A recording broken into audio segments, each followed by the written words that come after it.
Kalo न जानति तव जननम Kalo न जानति तव समापनम दृष्टो मया तव महाकारः योगेश्वर काल काल योगेश्वर काल काल. Namaskaram, every one of you, and I'm extremely sorry that I'm not able to be physically there due to certain engagements here, but my heart is very much with you. I have followed the Kashmir situation since mid-70s. Well, it's one atrocity after another, and I have also reasonably acquainted myself with the last 600 to 700 years of history, both the glorious aspects of it and the atrocious things that have happened. The genocide and pogroms are not just 3 decades old, been happening for 6 centuries. The demographic shift did not happen overnight. When that was happening, what should have been done, for whatever reasons, could not be done.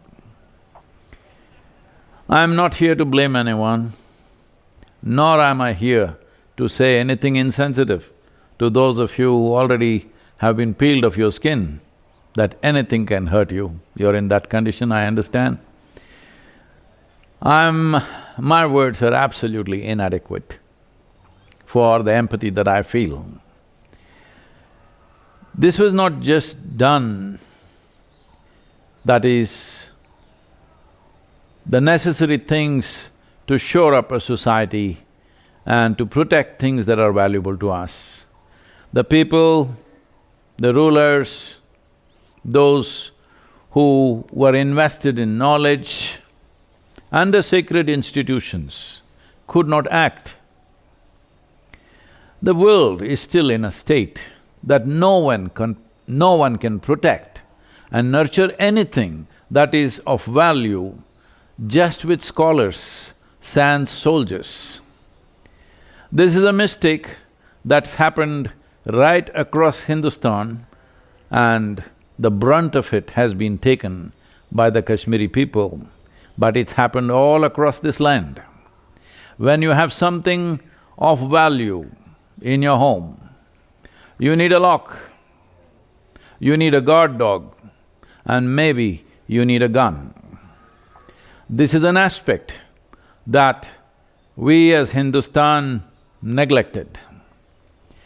With the comfort of geographical protection of the mountains around us, we lived thinking nobody will ever come and touch us.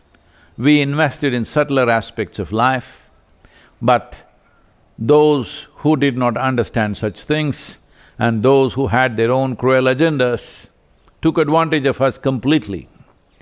I'm saying in many ways, not to insult you please, this is a case of like spilt milk.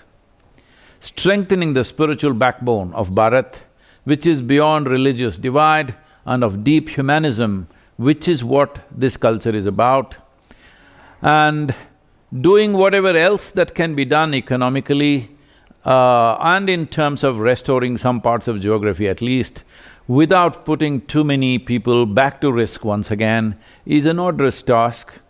Some efforts are going on. I can understand Dr. Surinder saying what he said, because what efforts are going on is not important, what results have happened is important. Results are not much.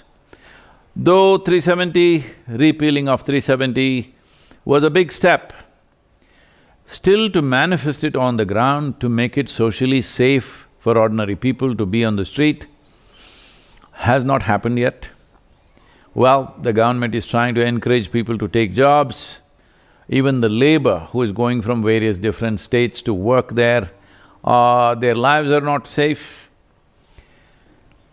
But at the same time, when nearly 85 to 90% of the population gets involved in something of this nature, very hard for security forces to control this. This needs a political and military solution. Military is out there, nearly close to 500,000 soldiers out there for many years, but you know the kind of international campaigns and narratives that have been built around you, as you already mentioned. So one important thing that I feel is we must take charge of the narrative. Well, in recent times, some cinema has been made and well, it has brought some light to people, the generation of people, the next generation beyond me, did not even know that something like this has happened, it's brought forth. But I feel still we have not taken the narrative in our hands. Our time has definitely come where our identities of geography and ethnicity need to be transcended but not lost. An identity with precious knowledge that we hold is the way forward, because with this identity and this capability, we can be who we are, wherever we are. I'm not trying to write off Kashmir, please do not misunderstand me, because it pains me to see every couple of weeks or 3-4 weeks, we are seeing two Kashmiri Hindus shot dead here, there. For me, these are not numbers. These are people like you and me. Two people shot dead, oh, just two. It's not just two lives and two families and people connected with them, everything is gone. So one thing, this may look very meager to many of you, but I am thinking of long-term well-being of your community. We need to capture the narrative. Many more things have to be done. I think capturing the narrative, how to do it, if you are willing, I'm willing to spend a day with you, with a close group of people, how can we capture the narrative? I'm saying all across country, you can demand with the central government as a tragedy that has unfolded in Kashmir, the injustice that has been done to the people, at least to acknowledge that. There must be in every city, at least every major city across the country, there must be a street named after Kashmir, a circle or a square named after Kashmir, or there must be a Kashyapa mountain or a peak. I know these are poor substitutes, but if we want the glorious and atrocious nature of Kashmiri history to be remembered, celebrated by all in Bharat, we need to create symbols. Because going back and taking that land straight away, let us be practical about this, because recently I was with someone from your community who holds a very eminent person, who holds a significant position. He was telling me, Sadhguru, once I retire, I'm going back to Srinagar. I said, please don't do that. Because especially someone of your stature, you should not do that, it'll be somebody's pleasure to do something terrible. So we must understand that the essence of all this is, there is religious bigotry, and bigotry is written into the scriptures, and if we do not bring that narrative everywhere, if we do not say that it is this narrative that needs to change, just changing one situation, trying to fix one situation is not going to work, because we must understand from Azerbaijan to right up to Cambodia, there was Hindustan. Now it shrunk to this size. And now Kashmir is a problem where they're trying to shrink it further. So this shrinkage didn't happen overnight, the demographic change did not happen overnight, the shift in demographics is the technology.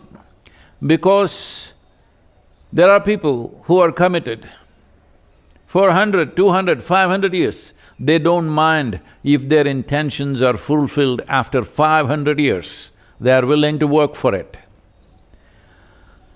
That commitment creates many cruel situations.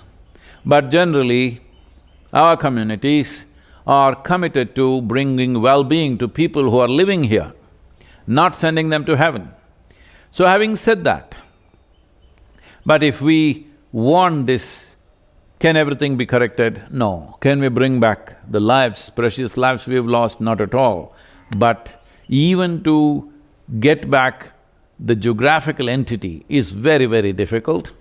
This making Kashmir into a union territory, I think it's a positive step. Fortunately, even the Supreme Court has validated that as a law. And many historical blunders we have done. This is the important thing we need to understand. At a given time, what needs to be done, if we don't do it and we try to do it tomorrow, it will be late for us. Mistakes that have been done, we cannot fix the past. But how do we ensure there is a future? We cannot go on being soaked in the pain and suffering of our parents, but to establish a secure and a culturally rich and identity, enjoying the identity of who we are, the future of our children, this is very important. Because I am not saying you can forget this, I am not saying some philosophy, don't worry, tomorrow will be okay. I am not saying those things. All I am saying is, I am not a very good I'm not good at consoling people, but I've been thinking of solutions, I've spoken to various aspects of the government regarding this.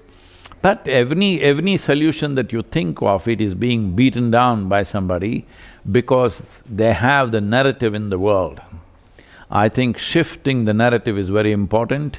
I know I already mentioned one movie was made, but an hour and a half, two, whatever the length of the movie in a theater is one thing, that's fine. But I feel you need like 10 minutes, 15 minutes, 20 minutes, like ad films, taking the sufferings of individual families and highlighting it and melt people's hearts across the world. This is very important. We have come to a place in technology and reach where we don't need a theater to spread the message. Just about in everybody's phone, everybody's computer, it can be there. I think focusing on shifting the narrative is very important if we want any solutions. I understand you mentioned a timeline, all of us who have seen this suffering, who are witnesses to this, in another 20, 25 years we may not be there. I deeply feel for this, but changing the narrative and making Kashmir visible all over the country, at least in India. Everybody who lives in India must know that this has happened to our people. Without this, if it doesn't live in the minds and hearts of people, well, so many things have happened. Absolutely terrible things have happened in this country. It's all gone. It's simply gone, as if it did not happen. The millions who died of famines which were engineered, the millions who were slaughtered, millions who were poisoned, so many things have happened, and thousands of temples which were demolished, all this forgotten, all right? Because somebody has stolen the narrative. This is a time where we must get the narrative back to truth, we must get the narrative back to some sense of historical justice. We clearly understand we cannot get back everything, we cannot build back everything, we cannot be carrying grudge against people for what their forefathers did, but the narrative must be captured. Without the narrative, we will be a rootless and prideless community, which we must change. So about Kashmiris going back to their land, I know that's the dream. But every few weeks, I'm seeing 2 dead, 5 dead. We don't want to see that. How to ensure this? Well, it is between military and politics, it needs to happen. Efforts are being made, but even if one person dies, We feel the effort is not enough. So many soldiers have laid down their lives, but it's not been enough. One fortunate thing is, in our neighborhood there is chaos, so the amount of support that was coming from there will be receding in the coming years, definitely. That we must make use of and ensure the cross-border support that was happening should be arrested. In arresting this, the internal security could be largely secured. To what extent, we must see, because when ordinary people who just regularly walk on the street, who go to the vegetable shop, who sit in tea shops, they have a gun at home and they once in a way, they fulfill what they think is their religious duty or whatever. It's very hard for any agency to catch all of them. Across the world, such movements have happened and they have gone on for decades and centuries, because this is a lesson the government of India and every state government in the country, and above all the people of India, of this great nation Bharat, all of us must learn this, that if we do not attend to a problem in time, tomorrow could be too late. This is the condition where we are in.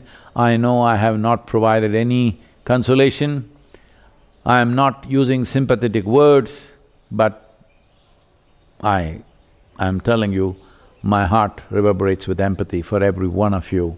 Your suffering is unparalleled in many ways in this country, but similar things have happened everywhere.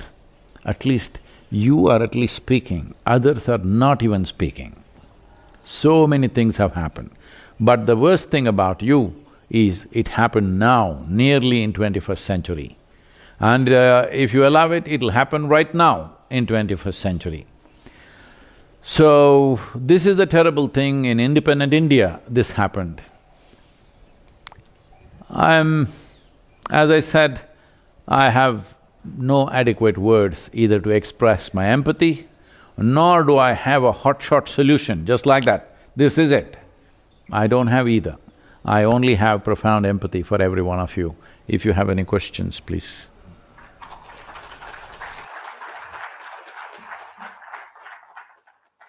Sadhguru, that was awesome. As you said, we need to create symbols. We need to capture narratives.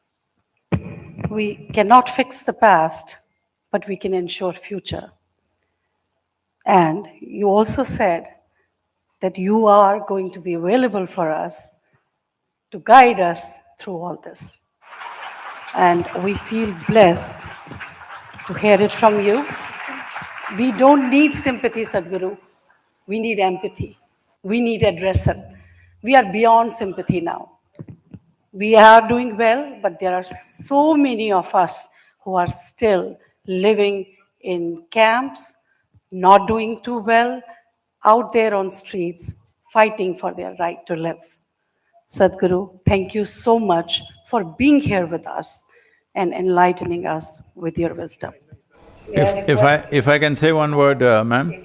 Questions from the audience. If I can say one thing, I am very conscious about the situation in the camps. I hope Rahul Pandita is there among you, and I have read his writings and stuff. I have spoken to many people, but nothing has happened. But I'm saying, the camp situation, well, the nature of governments, you know how it is. Even if they have the intentions, they have a machinery which rolls extremely slow, not at a pace that will matter for human well-being. Generally, it rolls too slow. So having said that, I feel you can definitely, as many of you are entrenched in corporate world, you can recognize a corporation, because this camp doesn't take too much. If somebody invests a few crores per year, it could be revived and made into a more decent and human habitation could happen in a better way, and also employment and stuff can be created. If you identify a corporation, I can also speak to some people as a part of their CSR or something, they can take up this camp and revive this. That would be a quicker solution than constantly waiting for the governments to do it. That's exactly what we are asking for. We're not asking for sympathy. We want people to be with us. Priyatosh has a question for you, Sadhguru. Pranam Sadhguruji. The question I have is related to what everybody knows about, which is we are a rootless community now. Though we've shown resilience over these years, we are doing well, most of us are doing well, but there is a deep-seated despair which continues. Sadhguru, can you please suggest the way forward and how to overcome this trauma? As I said earlier, that our identity, because this is happening everywhere, even if there are no atrocities of this kind, in spite of that, it is happening to all communities around the world. Our identities of geography is being transcended, and our identities need to shift to our culture, our spirituality, and the knowledge base that we hold. If we do this, one of the things that we can do is all the Kashmiri Hindu youth can get involved in this. If you want the first one, I will provide you the base and the entire infrastructure that is needed for you. If you want to come and do, let's say, a one-day Kashmir day in the south, we will provide you everything that you need, present your literature, present your art, music, everything, and let people come to know, and also the stories, but let the stories be of the beauty and the power of Kashmiri culture, not just of the terrible things that have happened. That also need to be said, but it's important that people vibe with you for who you are, not for just what happened, what was done by somebody else to you. What you have done with yourself, which is of significance, it's the land of Kashyap. Kashyapa is one of the 7 sages. As you know, we celebrate Adiyogi and the 7 sages, and we are doing a process, and some research is going on to identify the footprint of 7 sages across the world, in North Africa, in South America, in Central Asia, Southeast Asia, and of course in India. We are making efforts towards that, and if you bring the knowledge, the culture, if you cannot bring all of them as one big festival, if you bring literature, we'll provide you a base in southern India. If you bring music, we'll provide you a base, or if you come as one cultural fest, it's fine. But I'm sure similar things can be done all over the country to start with, and also around the world it can be done. But it's very important that this happens in India, that you present yourself, so that the youth will not live in despair. The youth will have something to do, and this will also be a very important part of shifting the narrative.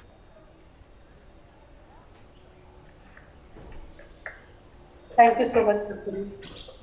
Yes, that's the kind of help, that's the kind of support we need and needed from you.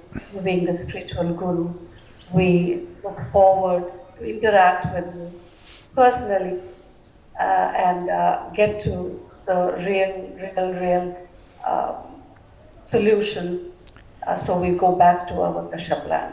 Thank you so much, Sadhguru. As a part of this, as I said, in a time-bound way, if you approach this both in terms of providing a platform in major cities in southern India, we can easily gather 5 to 10,000 people minimum for you, so that Kashmir and the message of Kashmir and the glorious nature of Kashmir, and above all, the spiritual knowledge that was held and invested in the people of Kashmir, because the future of this world, what I say right now may not make sense to a lot of people because of the suffering and the kind of power that they are exhibiting right now.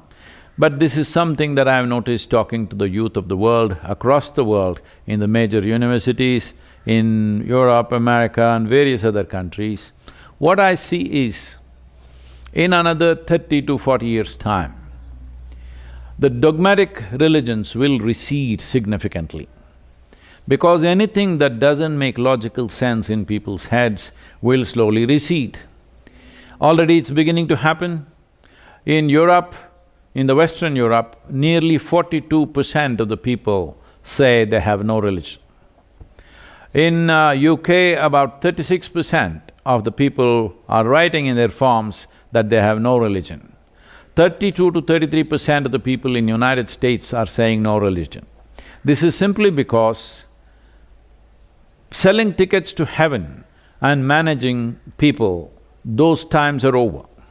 Unless it makes logical sense, people are not going to ascribe to anything. This number will increase to 70 to 80% in 25 to 30 years. We can hasten it, we can make sure that happens in next 10, 15 years' time. Essentially, the entire work that I'm doing is about moving people from religion to responsibility. Spiritual process, which is the basis of who we are, which maybe over a period of time is being presented as a religion, but essentially this is a spiritual process for the inner well-being of the human being, where this is about human liberation. This is not about somebody sitting up there and you're going to go to them. This is about human liberation, this is about a human being earning the grace to function like the divine. This is about becoming the divine, not going to heaven. This aspect of attaining liberation to become free from what we are entangled with will become the most important aspect, and this will rise in the next 10 to 15 to 20 years' time. The sooner we do it, the better it is. In that context, you identifying with your knowledge, you identifying with your spirituality, in many ways is the ammunition for the future. Not that we are going to fire at somebody, but our way of doing things is to embrace the world, not to destroy the world. Our way of including people, our way of life is inclusion, not conquest. So, identifying yourself with the spiritual nature of Kashmir, the land of Saraswati and Sharada, it is important. That is what should be the basic identity. I'm saying this with utmost pain, not the mountains and valleys, the knowledge that you carry, because that is the future. Thank you very much.